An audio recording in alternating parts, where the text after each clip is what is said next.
Hey, what's going on, everybody? It's Outside the Squared Circle here again. I'm Frank. I got Dennis with me with his big cheesy smile. We're going to be talking about the Brook versus JoJo Dan fight, the Vanes Martirosyan versus Charlo fight, and to cap it off, we're going to go Gary Russell Jr. versus Johnny Gonzalez. So I'll go ahead and start off with the first fight of the night, which was Brook versus JoJo Dan. Now, me not having too much previous knowledge of JoJo Dan, I did know he was the number one contender, so I was expecting a bit better of a fight. But the one thing I noticed just right off the bat, dude, I mean, I noticed this a while ago, but Brook is huge. That is a big, strong welterweight. I really wonder where he's going to end his career at because he looks like he can fill in to be a middleweight. I mean, he has a really big frame. He Um, does. to go on into the fight, first of all, the atmosphere is amazing. I need to go to a fight in England because the fans there just go nuts for everything. It's great.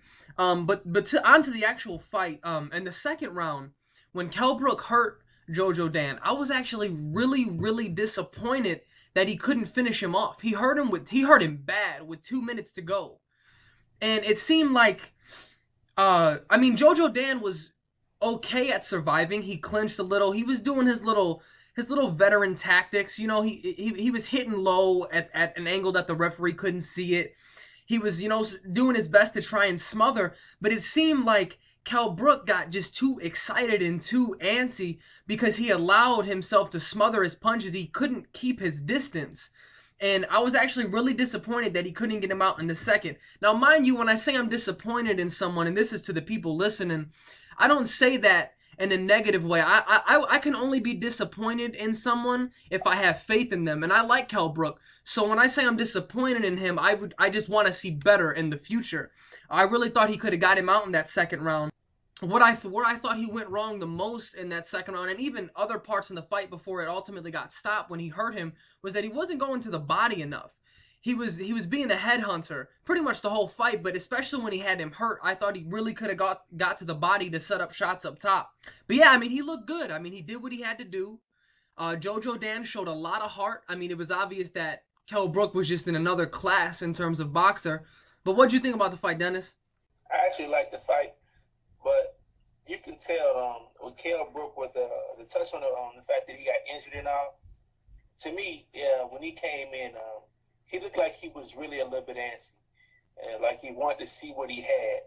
You know, he came in with throwing shots with the intention to hurt him.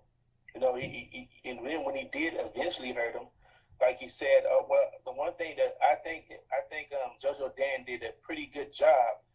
And he knew if he was going to be effective, he had to get close. He had to try to mug him, and I think he did a really good job at getting close to Kale and trying to get inside. But unfortunately, he wasn't effective. He just was throwing little pity pat punches once he Right. did get in. He didn't throw anything that can really hurt Kale when he did that. I like the way that Kale showed a lot of intensity. He was aggressive. He worked his jab too. Honestly, it was the times where it looked like Kale he got a little bit careless at times. But other than that, I think he executed the game plan very well, and I think it was a really good fight. Yeah, I agree. I thought he executed well as well. And it's funny because a lot of people are gonna take what I said out of context and me being disappointed in him. And to all those people, he fought great. He looked great. He looked very good, and I'm anxious to see him again in action. He said he's coming back in June. I do not think he had a bad performance. Please don't take my words and make him into something. I only Some nit people will do that. They're like, "What do you mean? He got it out of there." Right, I think he had a bad exactly. performance. Exactly. I only nitpick against fighters that I like. I do that against every fighter that I like. If it's something small, it's something I want to see them work on. And just like I said with him, it's that he couldn't get him out in the second. He looked a little antsy. It's small things. That's that. It wasn't in the bigger scheme. In the grand scheme of things, he looked great. He looked awesome, especially coming off that leg injury with the machete cut. I mean, getting your feet under you like that, he looked very good. So, with all that said, Dennis, who do you want next for Kell Brook? Well, I know. Besides the obvious guy, everybody's pointing to Amir Khan. I think that'd be great. That'd be huge if they do that at Wembley Stadium. I think Yeah. that'd be a really huge match. I would even love, like I said, I would love to even be there for the atmosphere like that. I I could would. just hear them say, "Hey, oh, hey, oh, It'd be great over there. I would love to be there. But if that fight took place, I would have to lean towards Khan.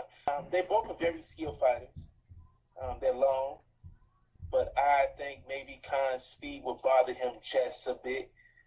Even though, because Kale, he's a great counter puncher. And my thing is, how many times will he get hit, or will he be able to adjust to Khan's speed before, hey, you know what I mean, he's piling on too much, or he has a big enough lead, or maybe Khan hurts him. I heard that Kale didn't have the best chin. I haven't seen that in the fights I watched, but I've heard that. Also, but we know Amir Khan doesn't have the best chin either, so that I guess with that being said, either one could potentially be hurt at any time.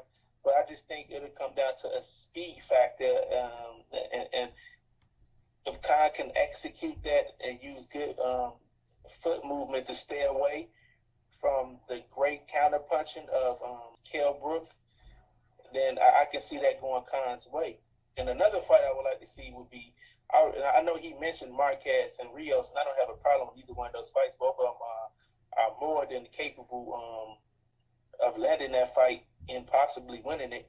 But I really would like to see an action-packed Keith Thurman fight. I think at this particular point, Keith Thurman deserves a legitimate title shot. So I would really love to see Keith Thurman versus Kell Brook.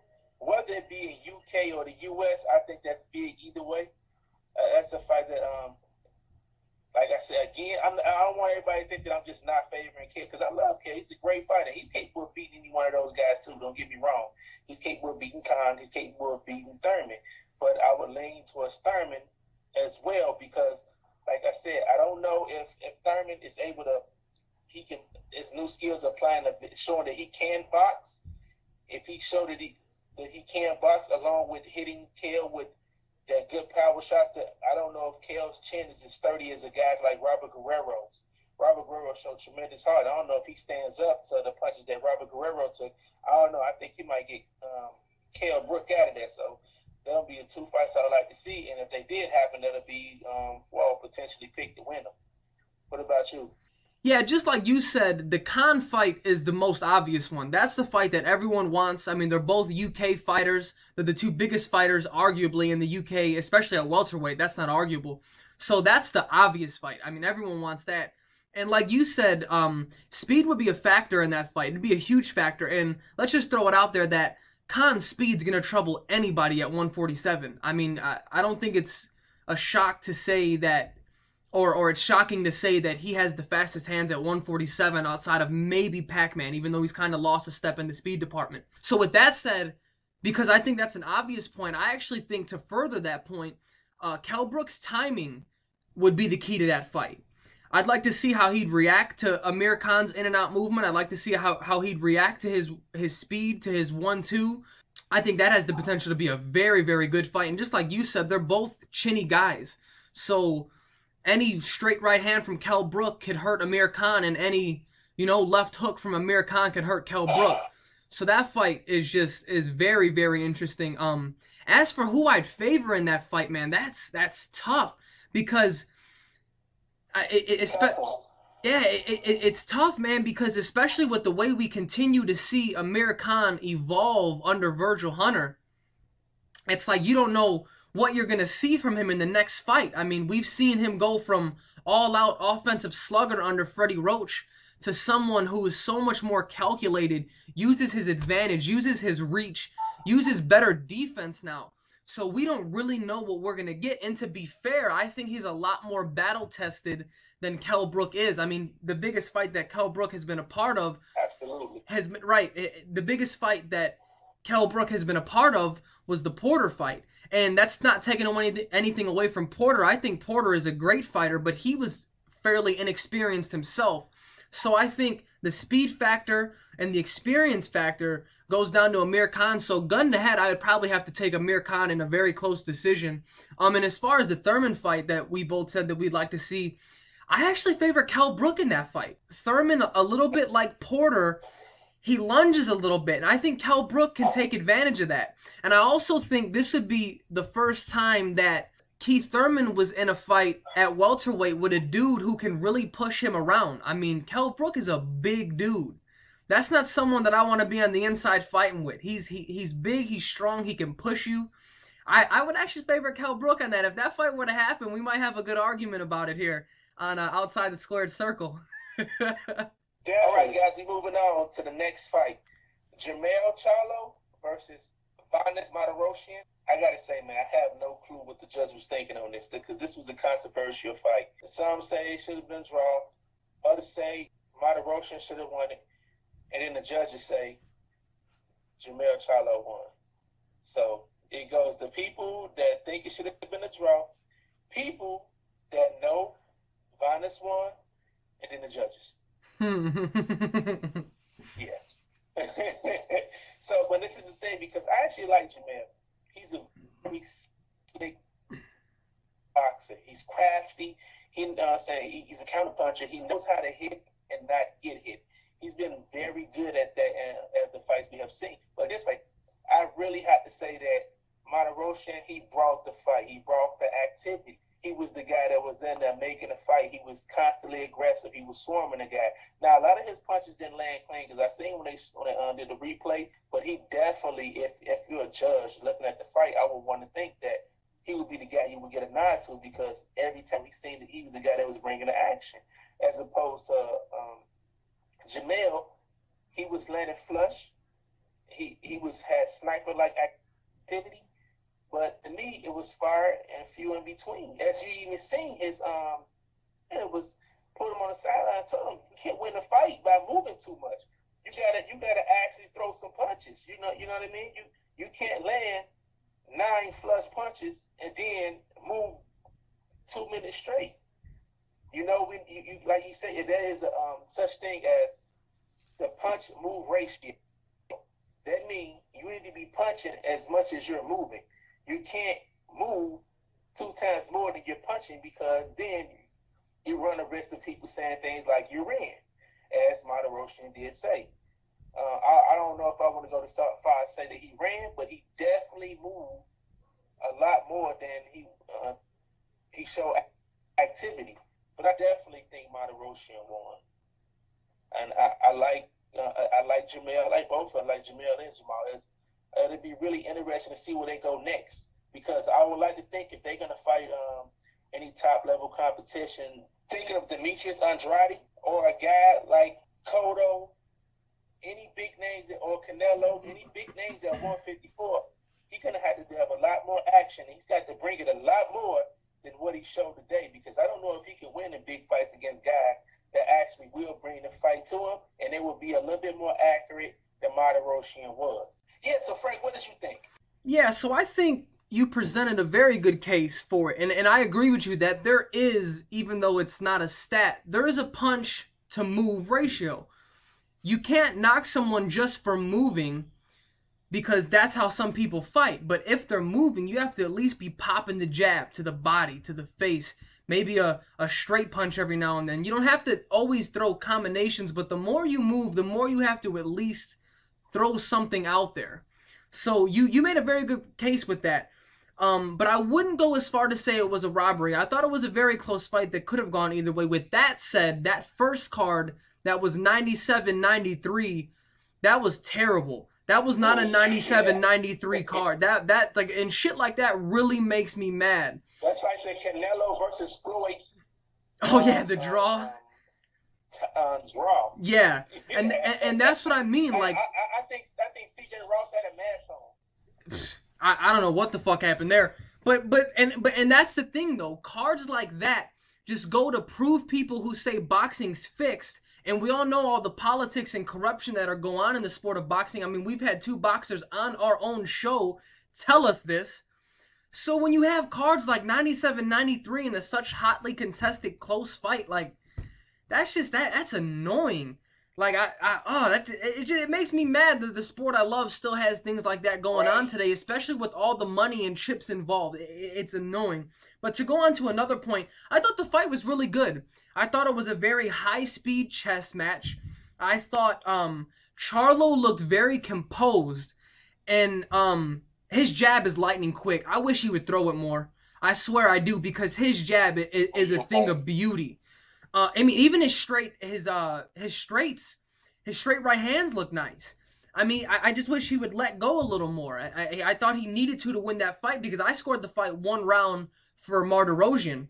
And with that said, even though, like I said, it could have gone either way. But the thing that made the fight fun, man, was especially in the middle rounds, when anyone landed a punch, the other dude felt the need to immediately retaliate. So if we saw Martirosyan land a punch, we saw Charlo immediately come back and try and land something. And then vice versa. So it made the fight in the middle rounds very, very, very entertaining. And the thing that I noticed is just Martirosyan has a huge heart, man. After that headbutt, I think it was in the 8th round, 7th or 8th. That was, man. I mean, he said he said his vision was blurry, but the doctor let him go on, and man, he came out shot out of a cannon. He came throwing punches like crazy. He showed a lot of heart, man. He impressed me. Oh, the other thing that I noticed was the body work by Martirosyan was very, very good. And going on to the point that you made, that when Jermell Charlo moves up in the echelons of the junior middleweights, and he faces especially someone like Canelo or Cotto, who have a very, very good body attack, I think they can exploit that. So that's going to be something he's going to have to work on. As good as he is at keeping his distance, I thought he got touched a little too much, especially early in the fight by Vanes, with body punches. So what do you think should be next for both Martirosyan and Charlo? Well, Charlo, I think we definitely got to see the Andrade fight. I really want to see that because they have a little bit of a heated rivalry going on. I know Andrade was on Facebook and social media showing the contract, so I definitely want to see that. I believe his brother, he really wants Jamal really wants Brundage. The rumors are that Brundage is setting up for Timothy Bradley. So with that being said, then he's gonna definitely have to wait because that's a much bigger fight for Brundage at the moment. But like I said, with Jamel, I want to see Andrade. And I think, you know what? Even though I don't necessarily know if he did beat Martirosyan, Andrade having a win over Martirosyan, and now he have a win over Martirosyan, I think it'd be a good setup for them to fight each other. You know, it's a good meeting point for them. So that's what I would see for both of those guys. And as far as Martirosyan, you know what? This type of performance, I don't think it hurts his stock. This is one of those fights you say, okay, well, he needs to go back to the drawing board and work his way up because, you know, this fight could have probably went either way. So I don't know if this is something that we can frown upon him for. I would like to see Martirosyan get a chance to either fight Trout. I heard Trout's supposed to fight somebody, but I don't know who it's going to be or when. I would love to see Martirosyan fight Trout, or I would love to see Martirosyan get a chance to fight Clottey. I think that'd be a very exciting match because you got a guy like Vance that's going to bring it, or Vanes, and you got a guy like Clottey. He's mostly a defensive guy, but he can hurt you when he starts to attack. So I think those two fights would be great for either one of them. Yeah, those are really good matchups. I think I was actually thinking that the Charlo twins, I think Jermell, like you said, Jermell and Andrade has to happen. That's a fight that would be very good, and they have the bad blood going. I think Jamal should fight Trout. I think that's a very good styles clash. I mean, you got a defensive guy in Trout and someone who comes forward heavy-handed like Jamal. I think that could be a really good one. And like you said, with Vanes, this doesn't hurt his stock one bit. He performed. A lot of people thought he won the fight. If anything, his stock rose. We've seen him in the past fight down the competition. We've seen him in the past look bad against certain opponents. So he looked very good tonight. And maybe it was because it was something that I didn't expect, but I was impressed by him. I think a fight between Martirosyan and maybe Carlos Molina, the 154-pound Carlos Molina, could be in the works. I think that would be a pretty good fight for him. And like you said, I actually forgot about Joshua Clottey. I wouldn't mind Joshua Clottey fighting either of the fighters that were on tonight between Charlo and Martirosyan. He's a solid test for anybody. And for the last match we're going to bring up, it was a exciting one. It took us by surprise because nobody expected this outcome. Me, myself, the Gary Russell Jr. versus Johnny Gonzalez, I really thought in my heart of hearts that Gary Russell Jr. would win. but I did not think he had the power in him to do so, to knock him out. I thought he'll just speed and his craftiness, he'll just work his way to UD or even a split decision. But he came in there, he had the eye of the tiger. He was focused, he was hungry, and he showed power that I didn't really know that he had. Honestly, I didn't believe that his power could hurt Gonzalez. I didn't believe that he would stand in the pocket the way he did in trade. He showed no fear for Gonzalez's power. He came in there, he wanted it, he said he was 100% ready for the fight, and he definitely proved so. It was just an amazing fight. I know you guys also couldn't believe the outcome of that. I would like you guys get down in the comments and tell us if you thought that was going to happen. I would love to read and see if some of you guys believe that was going to happen. With that being said, what the thing that I believe next for them too, I hear so many people, they want the rematch of Lomachenko versus Gary Russell Jr. And I would like to see that happen, but I believe that Mares versus Gary Russell Jr. has to happen next, and that's a heck of a fight. Honestly, that I want to right away lean with Gary Russell Jr., but I don't want to make that decision all hopped up on what I seen tonight. So I just want to take a little bit of time, think about it, and maybe my outcome or my prediction to be different. But either way, I think us, the fans, win. And that fight, the fans win that fight, definitely. Because that's going to be, if the same Gary Russell Jr. that fought tonight shows up then, we're going to get action-packed. Because we know no matter win, lose, or draw, Abner Mares, he brings it. No matter what, he won't let us down. Also, with that being said, Lomachenko, before that rematch, I think we need to see Lomachenko versus Walters. And like I said, that's another 50-50 match that's action-packed. And I can even see Gary Russell Jr. getting a chance to fight the winner of that. And if the winner happens to be Walters versus Gary Russell Jr., that's even more amazing. I mean, it just getting me excited. I'm thinking about it as I'm talking, and I'm just like, there's so many matches to be made at 126 now. You can mix and match them either way. They are great fights. I can't wait to see how this turns out. And I want you guys also to let us know who you think should be next and who you think he should face, because either way, I don't know if you can lose, but also tell me who you guys think will win depending on who they face next. For Gonzalez, I didn't see that. I didn't see that coming for him. I don't know where he goes from here. I'm not definitely gonna say he's washed up or anything like that, because he's lost before, and he's always showed the heart to work hard and come back and surprise and beat anybody, even the best out there.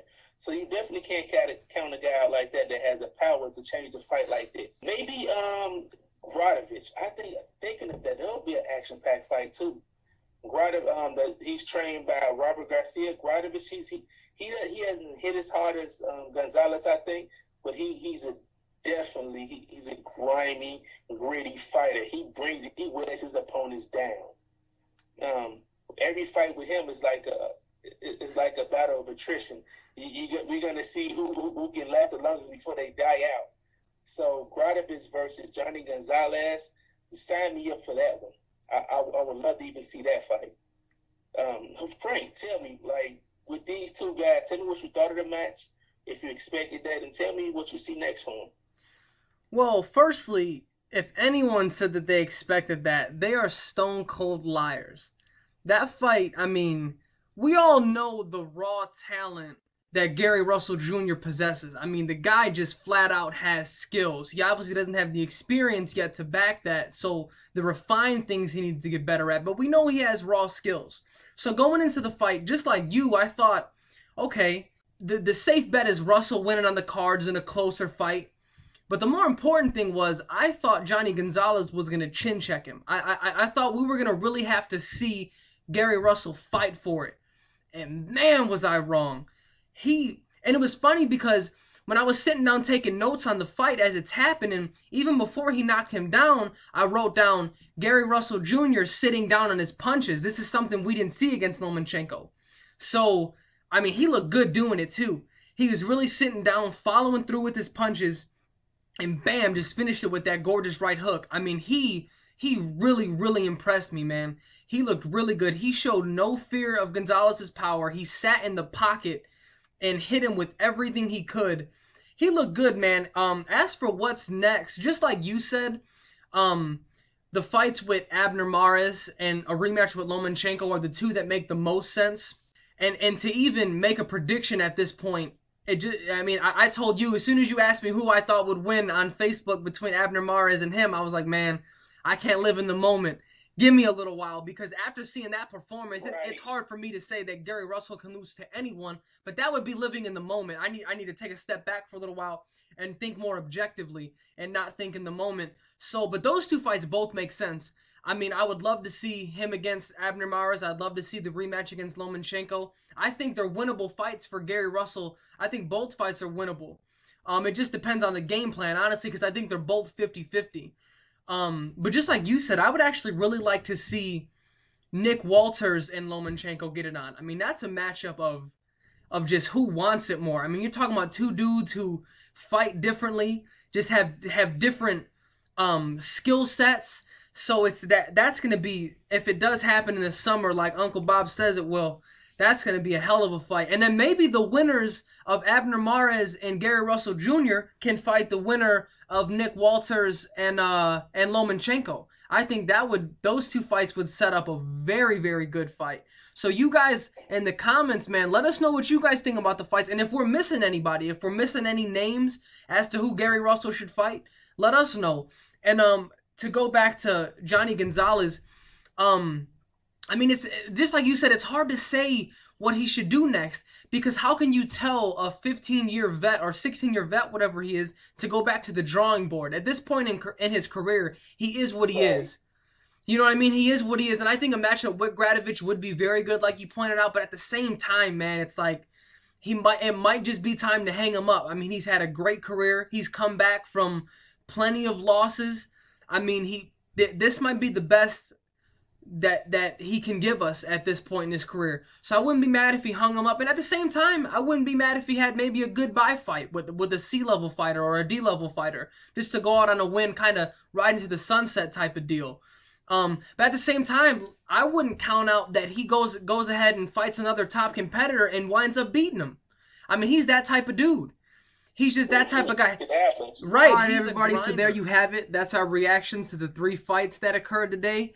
I hope you guys enjoyed it, man. I hope you guys subscribe. I hope you guys like the video. Please share, man, and comment. Let us know what you think. I mean, we know we're not perfect, so let us know what you think we can fix. Let us know what you think we can do from now on. Let us know what you think we shouldn't do from now on, and things like that. Let us know what you guys thought about the fights. I mean, we're not the only two that have opinions. Shoot, I know you guys have a ton of them. Let us know what you think about the Brook fight and who he should fight next. Let us know what you think about the Martirosyan fight and if you thought he should have won the fight.